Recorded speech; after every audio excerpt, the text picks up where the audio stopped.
Welcome back to the Music Bin. Today's our third episode. I'm Doug James. Happy you could and grateful that you're joining us again, or maybe for the first time. We're honoring the Laurel Canyon scene. That's an area in California. Music from the mid-'60s to the mid-'70s.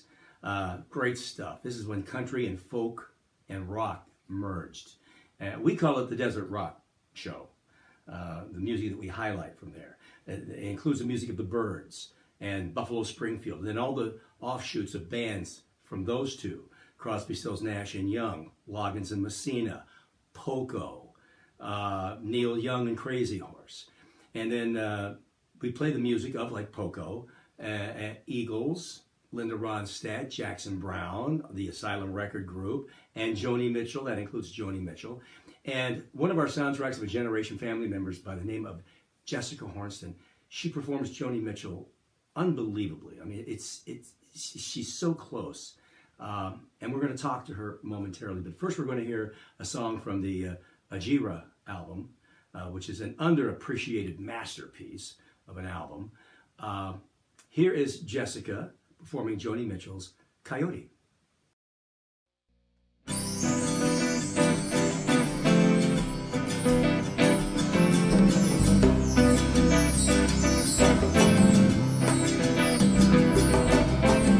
No regrets, Coyote. We just come from such different sets of circumstance. I'm up all night in the studio and you're up early on your ranch. You'd be brushing out a broodmare's tail while the sun is ascending, and I'll just be getting home with my reel-to-reel. There's no comprehending just how close to the bone and the skin and the eyes and the lips you can get. Still feel so alone, and still feel related, like stations in some relay. You're not a hit and run driver, no, racing away. You just picked up a hitcher, a prisoner of the white lines on the freeway.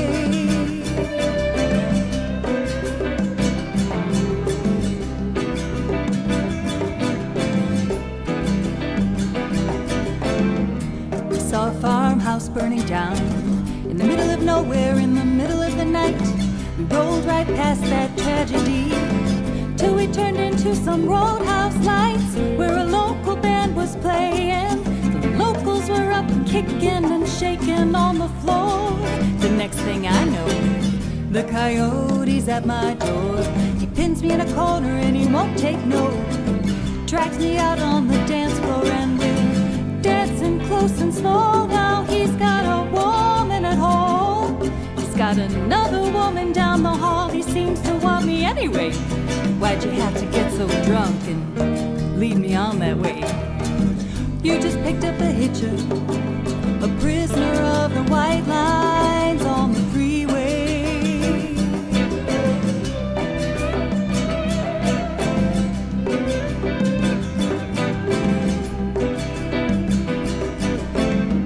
Stared a coyote right in the face on the road to Valjenny near my old hometown. He went running through the whisker wheat, chasing some prize down, and a hawk was playing with him. Coyote was jumping straight up and making passes. He had eyes like yours under your dark glasses, privately probing the public rooms, peeking through keyholes in number doors where the players lick their wounds and take their temporary lovers and their pills and powders to make it through this passion play. Oh, no regrets, Coyote, I'll just get off up the ways. You just picked up a hitcher, a prisoner of the white lines on the freeway.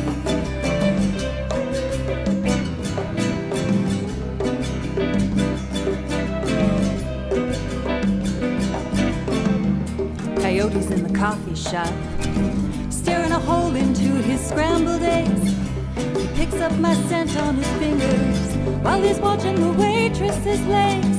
He's too far from the Bay of Fundy, from Appaloosas and Eagles and Tides, and the air-conditioned cubicles and the carbon ribbon rides, spelling it out so clear.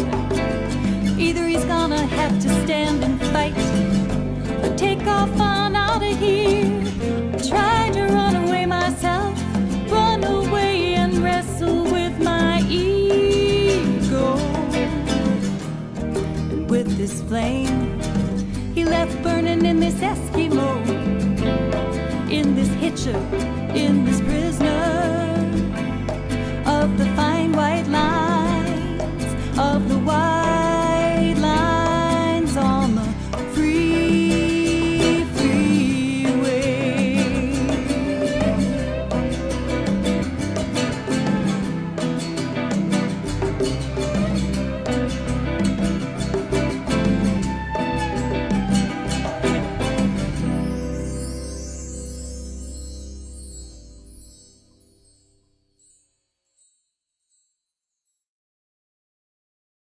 All right, so we just heard Jessica Hornsten sing Coyote. What a beautiful tune. And your range is really unbelievable. I mean, and you sound just like her. It's incredible. What was your training? You were trained professionally, right? Yeah, I did a lot of classical training as a teenager and young adult. Did a little bit of that kind of singing professionally, some operetta and musical theater, and then taught some voice lessons and piano lessons over the years. But then I kind of got out of it for a while. What about college, school? Did you sing in college? I did. Well, I started out as a voice major at University of Wisconsin-Madison Okay. as an undergrad. I switched Great party majors people. and then to Spanish, and then took some years off and did about a year's worth of grad school at University of Akron in their voice department, voice performance. Okay. So did you think of going pro? Were you going to be a professional singer? I did, but you know, it's competitive and it's a lot of travel, and I think I did some auditions in New York and kind of quickly realized it wasn't my speed. You were more comfortable back in Wisconsin. Yeah, or anywhere but there, maybe. Anywhere but New York. Yeah, I understand that. Now, were your parents musical? Well, my mother learned to play guitar as a young kid, and she was able to play on the radio with her teacher. And I think, you know, she played in public quite a bit as a kid. And she can play some piano. She has a nice singing voice. She never really did it professionally, but that's definitely where I get my musical love for music. Yeah. Yeah. So there was always a piano in the house. That's right. Yeah. My parents inherited this upright piano from somebody in our family, and they didn't have room for it in the house at first. And actually they were fixing the player part. So they stuck it out in the garage, and my sister and I would go out there and just play it when we had free time. And my mom taught us a couple chords, and we just sort of picked it up by ear until we could take lessons. And then my parents were also really into technology. So they had one of the first home computers. They had a Texas Instruments. And then my dad got us a digital piano and all this other stuff to tack onto it, and a synth. And so we were always playing around with stuff like that. Well, I have to tell you, when I first heard you, I knew, first of all, I heard you at a jam on the North Shore up in Highland Park at a place called Vibe, which is one of those venues that didn't last. Unfortunately, it was great. Oh, it was such a great place. Yeah. That was a great place, wasn't it? It had a great vibe to it. It really did. Hence the name. But I remember hearing you and thinking, what is she doing here? Man, oh my God, she should be doing Broadway music. I was, you know, so, and over the years. I was shaking in my boots. Go ahead. I said I was really shaking in my boots because I hadn't done that kind of singing in public really ever. You know, of course, around the house and stuff, I liked all kinds of music. But I had gone there with a friend of mine, and we had practiced 3 songs, jazz songs, and thought we were going to be able to get up there and just sing what we had prepared. Do jazz at a blues jam. And then I met Ari Mintz, and he said, you know, do you know any blues songs? And we settled on "Oh Darlin'," I think, by the Beatles, because I knew that one. And then I don't know if it was that first night that you showed up, but it was soon after. And I remember singing "Bring It On Home" with you as a duet, and you were feeding me the lyrics like line by line so that I could do it with you. Oh, those first memories. Yeah. Speaking of first memories, what's your first memory of Joni Mitchell? Oh, when did you first hear her? When do you remember listening to her? This is kind of strange. So in high school, I you know, as I said, I did a lot of musical theater and show choir and all that stuff. I had this great friend, Becky, who could play the guitar, and we were headed to Disney World to sing. Our show choir was going to perform at Disney World. Wow. Okay. And she had brought her guitar with her in the airport, and she started playing Both Sides Now on the guitar and singing, and she has a beautiful voice. And she and I were kind of harmonizing on it. She taught me the song, and people were coming by and listening. And that was, you know, then I looked up who wrote that song or who did that song, and it's Joni Mitchell. Clouds, what a great album. Yeah. So who are some of your other, by the way, Jess does obviously Joni Mitchell in the Desert Rock Show, but you also did it when we did The Last Waltz, the band's final performance, the Martin Scorsese film, and you killed it. I wasn't there for it. I was so bummed out I didn't get to see that, but I did see video clips of it, and you completely crushed it. And you did Coyote, the song that we were recorded, we played before we came to you, this live interview. Who were some of the other artists that you covered that you really enjoy singing? Are there many? Yeah, I really like Ricky Lee Jones. Chucky's in Love. Yeah. And then on the cheesier front, I don't know if you think she's cheesy, but I love Olivia Newton-John. I love that kind of 70s Linda Ronstadt, you know, Fleetwood Mac kind of stuff. Sure. Okay. So Christy McVie or would you rather be Stevie Nicks? Well, probably both, I guess, but maybe being Christine a piano McVie, player, you'd be the perfect Christy McVie. I mean, that I love to do. Yeah. Okay. We'll do that one of these days. One of these days. Who do you listen to today? Are there any artists today that you like? You know, I hate to say I kind of fell off the last few years with any, you know, any of the newer music, but I listen to a lot of 70s. I love ELO. I went and saw them at the United Center a couple years ago, Jeff Lynne. And really anything, I mean, Steely Dan, anything that I'm performing, Talking Heads, I'm kind of practical in that way. I get into things that I'm learning. And so if you could go back in time, which of the bands and what time period would you go to? Who would you like to perform with? Who could you see yourself performing with?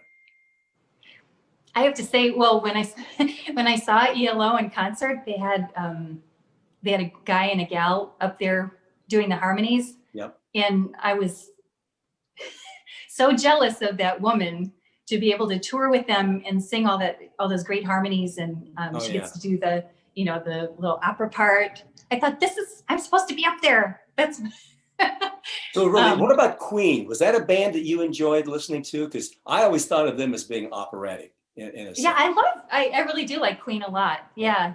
I didn't know them growing up very much other than the big hits, but did you have any influences in particular? Anybody that really influenced you from your singing, or no? I'd say probably after the fact, just because I came to singing this kind of music sort of late in life. And I just, I've been in so many tribute bands that I wonder why. Try to listen and nail the style as much as I can, above having, I hope I have my own personal style by now, but it's not, it's been sort of as a as a worker bee, trying to learn whatever it is I'm going to be performing. Right. Well, now I should mention, aside from performing, you've performed almost every single one of our Soundtracks of a Generation shows. You did the Mad Dogs and Englishmen, the Joe Cocker. You did the Soul Commitments. You were with the original, the Soul Commitments. You, Yeah. Deb, and Heather. You've done the band, The Last Waltz. You're doing the Desert Rock Show.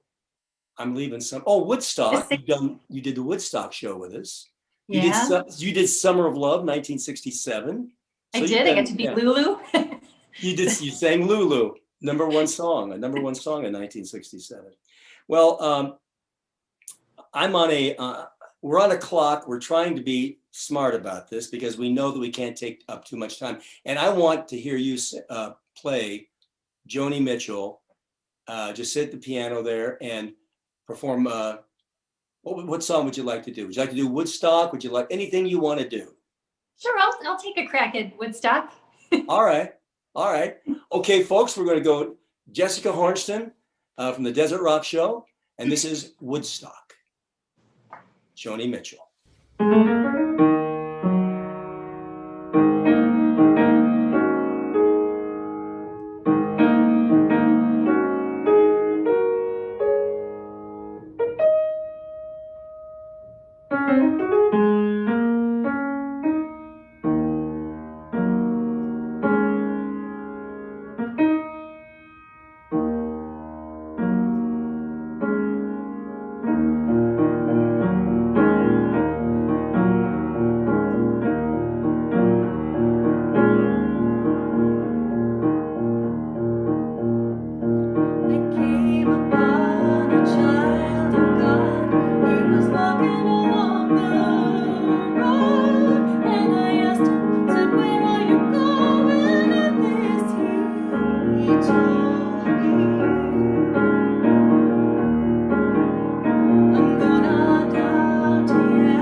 Thank you, Jess. Oh man, she's so sweet. She's also in a band with Bob Vasilou called the Petty Kings, which is a Tom Petty tribute band, and they also have an original band together, nothing but original music, called Rolling Numbers. I predict someday you'll be hearing their songs on the radio. They're that good. You heard it here first. So, looking forward to when we can play out again, and you can help spread the word, of course, by getting your friends and family to check us out on our Soundtracks of a Generation website. Go to our Facebook page and like us. Subscribe to us on the YouTube channel. And before you know, we'll be filling up venues with our shows like next week's Soul Bliss. It's a two-parter. And we're going to be talking to the guy who sings Joe Cocker, Derek Purcell. And that, by the way, was our very first Soundtracks of a Generation show ever, the Mad Dogs and Englishmen tour. So, till then, just remember, that's next week. But right now, you got to spread the word. Music heals. You got that? It does. It really does. Roll credits. Check you later. Ba za ba da ba da ba ba do ba ba da.